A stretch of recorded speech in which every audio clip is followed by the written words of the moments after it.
Hello everyone, welcome to this episode of MariaDB. In this episode, we are going to understand how to install MariaDB on a Windows computer. So let us begin. Let us go to the homepage of MariaDB project, MariaDB, okay? And it is going to show us the output where the very first result is the MariaDB homepage. Now we can directly go to the download section and here we will find the option for MariaDB server. So we are going to choose, actually we are not going to choose, it will automatically show us the latest version of MariaDB server 10.6.5. I mean, as of the recording of this episode, the latest version is 10.6.5. So in the future, they will keep on rolling out the newer versions, but the installation procedure is going to largely remain the same. It automatically detects the operating system and the architecture, and we should always go for MSI package when it comes to Windows. And if I click download, it will launch the download process and it is only 62 MB. So depending on the speed of your internet, it is going to download it in a few seconds. So I have got pretty fast internet connection. That is why it is going to download it in a couple of minutes. So now once we click that download, it asks us for creating the MariaDB ID. If you want to do it, you can do it.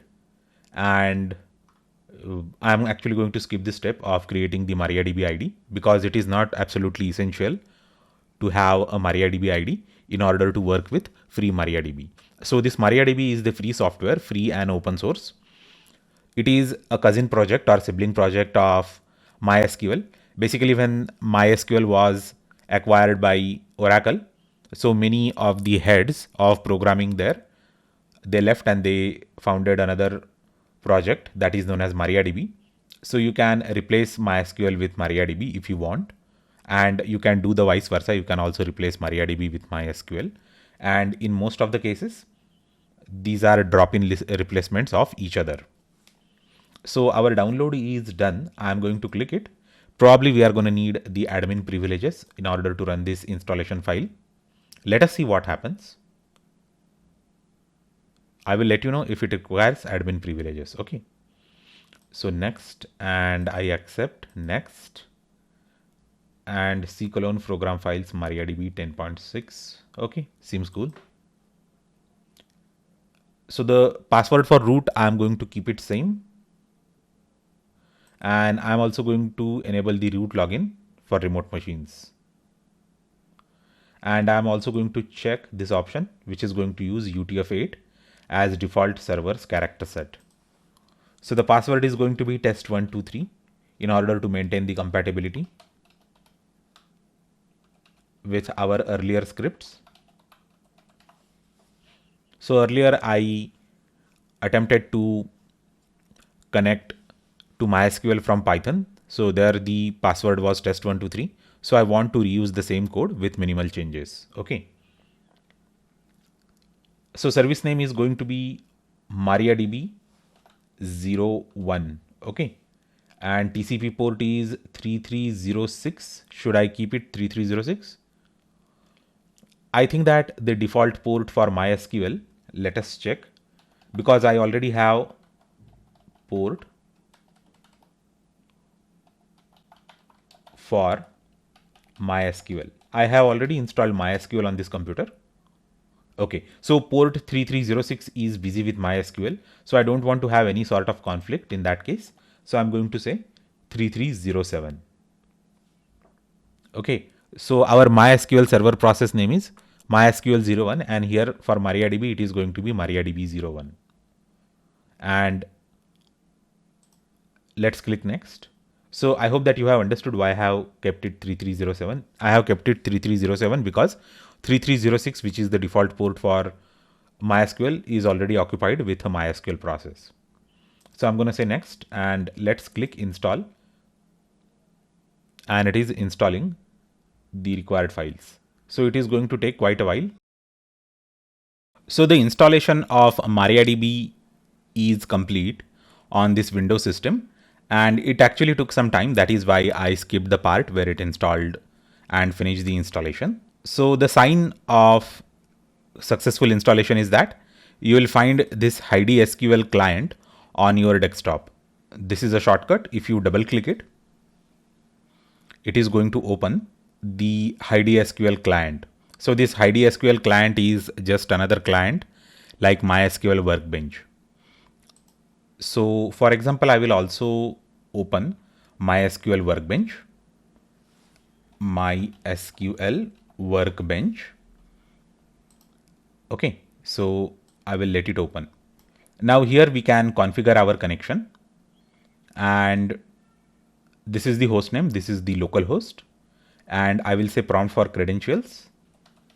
And if you remember, the port number was 3307 for the installation. And I will say that MariaDB process, MariaDB connection. So there must be some way to save the name of the connection. So here I can say rename, and I can say MariaDB 01 local root. So this is the instance name and the machine name and the name of the user. So I will now attempt to connect to it. I will first save this and let us say open, and it should open the Heidi SQL client. So here we can see the list of databases, and let us see how to run the queries here. Okay, so here we have the query tab. I can just say show. First of all, I will increase the size of this stuff, and I will say, can I increase it more? Yes. Show databases.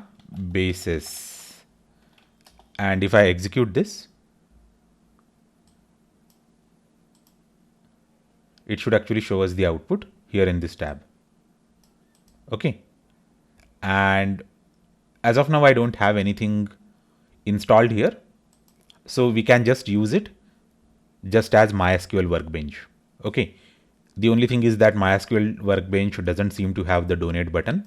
And it seems that the MariaDB project desperately needs funds. That is why they have designed this donate button right within the tool. We can also create a new connection for our MySQL. Okay. So let us create a new connection for our MySQL instance, root and test123. Okay, so here it seems that we can make connection to a lot of various types of database servers using this session manager of Heidi SQL. Okay, so here I'm going to rename this, and I will say MySQL 01 local underscore root, and I will just save it. Save, and I will just say open. Okay, now it has opened the MySQL, and we can understand that it is MySQL because we had created fkdemo in that. We had also loaded this MySQL local instance with employees as well as Sakila schemas. So if I execute this query again on this, it is actually showing me the list of all the databases available. So if I just say use Sakila,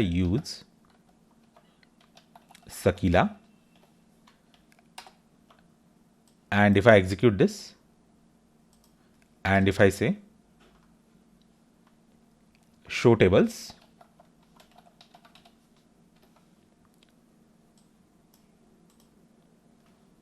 okay, so it is not showing actually tables because there must be some problem. I don't know. We can check. We can say that select star from country. we can select data from any table like this. So I'm not actually able to see the result. So probably it actually requires, okay, so the result is here. Okay, so I think that if I say show tables, then it is going to show us the result in some other tab. So can we close this tab? Okay, so if I say show tables,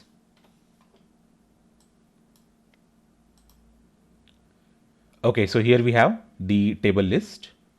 So I was not actually able to see it earlier because I'm not actually very much familiar with this Heidi SQL. Okay, so to be very frank about it, I was not really very familiar with that, and I'm also learning a lot of things by recording this session.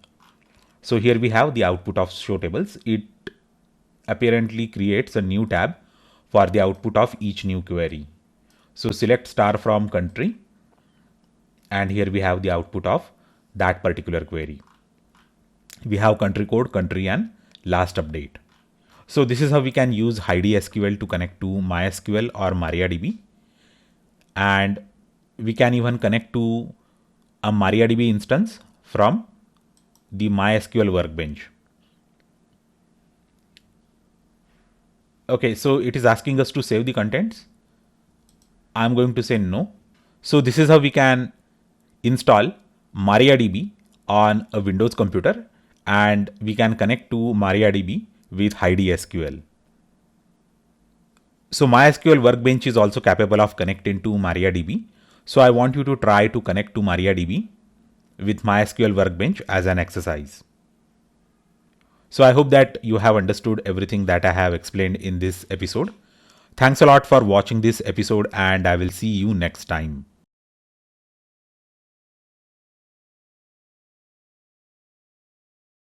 Hey guys, welcome to this video lecture. In this video lecture, we are going to see how to install MariaDB on Raspberry Pi. So before we could get started, I am going to tell you the difference between MariaDB and MySQL and the relationship between them. MySQL was originally conceived and implemented by MySQL AB, a Swedish company. So MySQL has been open source and free to use since the beginning. However, MySQL AB was acquired by Sun Microsystems, which did not have any database product of their own. And for some time it went on very well because they had MySQL database product in their portfolio. Now Sun Microsystems itself got acquired by Oracle Corporation, which have their own database product known as Oracle Database. So the original founders of this MySQL project, they were really not comfortable with the future of MySQL under the patronage of Oracle Corporation. So they decided to fork the MySQL, and the new project is known as MariaDB. So MySQL and MariaDB are totally compatible in terms of internal data structures, the SQL queries, interfaces, and tools.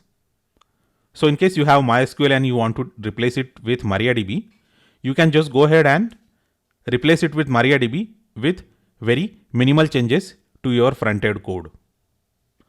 So especially the queries in your front end will not be touched at all, and they will work perfectly with MariaDB. And even your data files of MySQL will be read and processed by MariaDB. Let us understand how we can install MariaDB on Raspberry Pi. So I have already compiled a nice document for that. First we need to update, and the command is sudo apt-get update.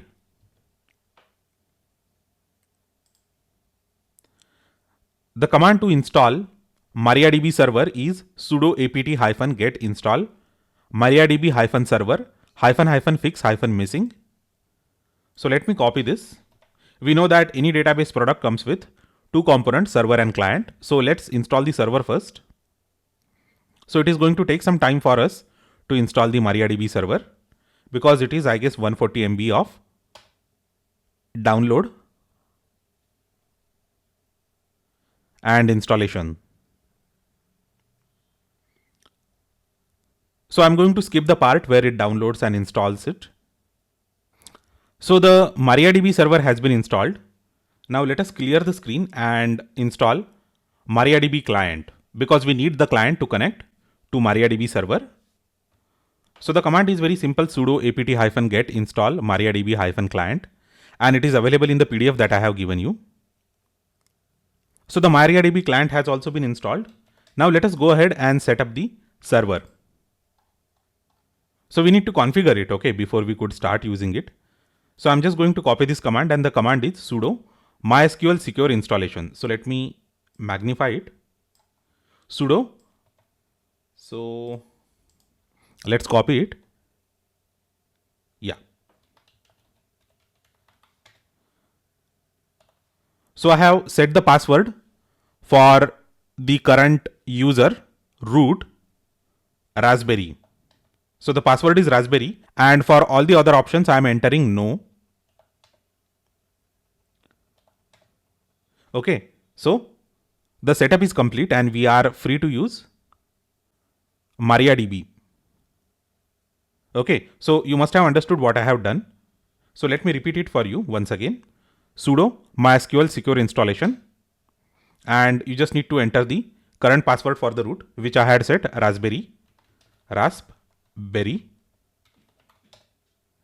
and it is asking us to change the root password, no. Remove anonymous users, no. Disallow root login remotely, no. Remove test database and access to it, no. Reload privilege tables now, no. And that's it. Okay, so you can do it as many times as you want.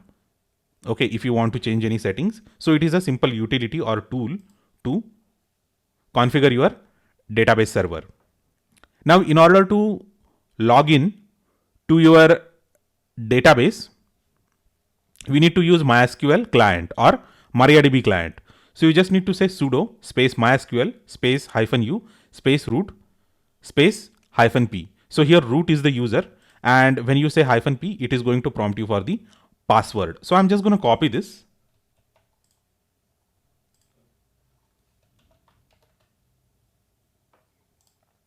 And if I enter it, I'm going to say Raspberry. Raspberry is the password that we had entered. Now I have actually the list of databases. So I can actually see the list of databases with the command show databases. So this is information schema, MySQL and performance schema, 3 rows in a set.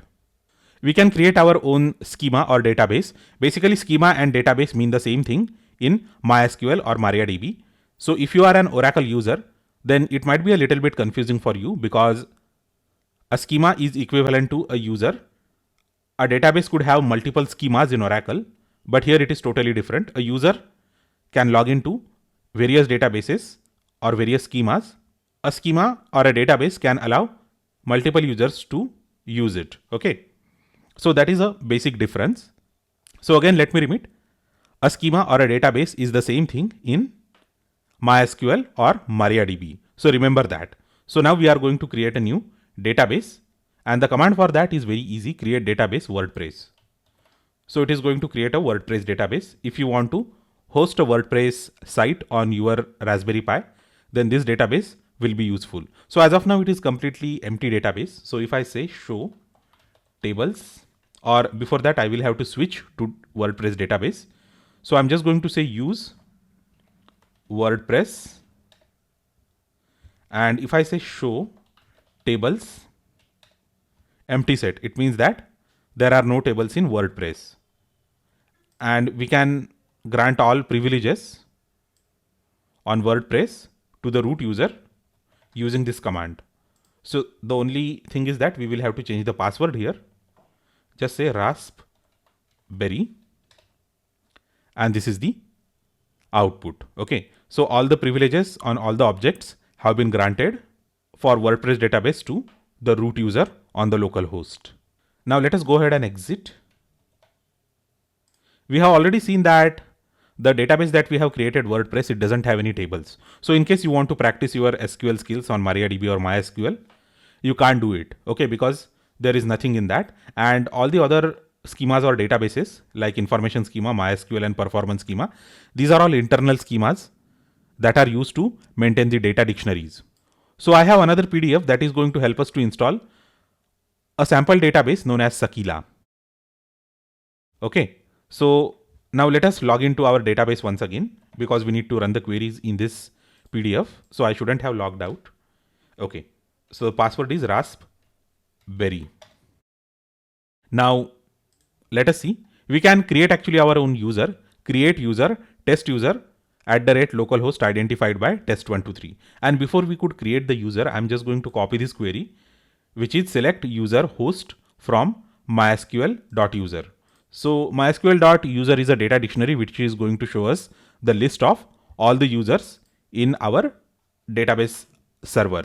Okay, so as of now, there is only one user, that is root, which actually is the default user, or it is actually created when we install the MySQL server or MariaDB server. Now I'm going to create my own user with this query, create user test user @localhost identified by test123.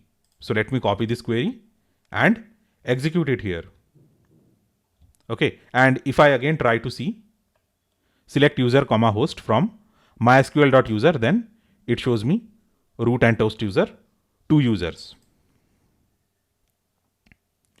And if I say grant all privileges on ** to test user @localhost, copy this. So this is going to grant all the privileges on all the schemas or databases to our test user on the local host. Okay, and now let us exit.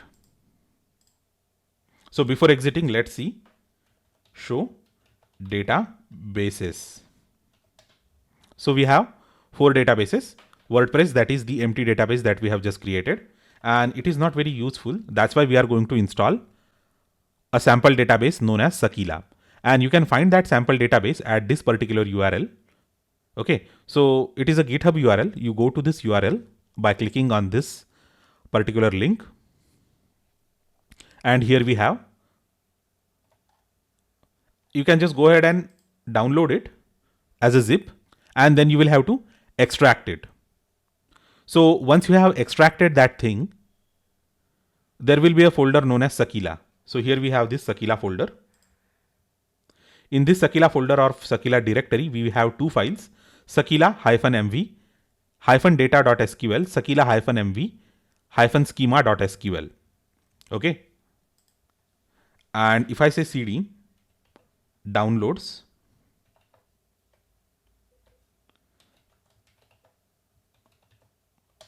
so I have already copied these 2 files in this particular directory. Okay. So these 2 files are SQL files that contain all the queries to create the data structure and load those data structures or the table structures with the sample data. So let us see now how we can do that. So make sure that you download that entire zip file and extract the Sakila directory to your local directory, and then copy these 2 files to any location in your Raspberry Pi. So go to that particular location, preferably it should be downloads, because it will be easy for you to remember and organize the stuff. So once you copy it in downloads, then you will have to follow this process. The command is mysql-u root-p and sakila-mv schema.sql. Okay, so we are feeding this particular SQL file to the MySQL interpreter, and it is going to prompt you for the password. So let me clear this.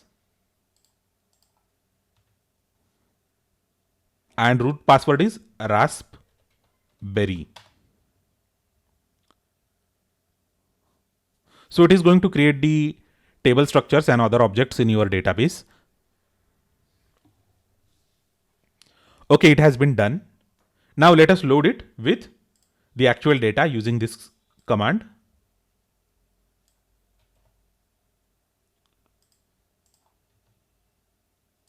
So it is going to take some time, and let us see how long it takes. It is going to take considerable amount of time because there will be a lot of data that needs to be loaded into your database tables. So the database Sakila has already been created.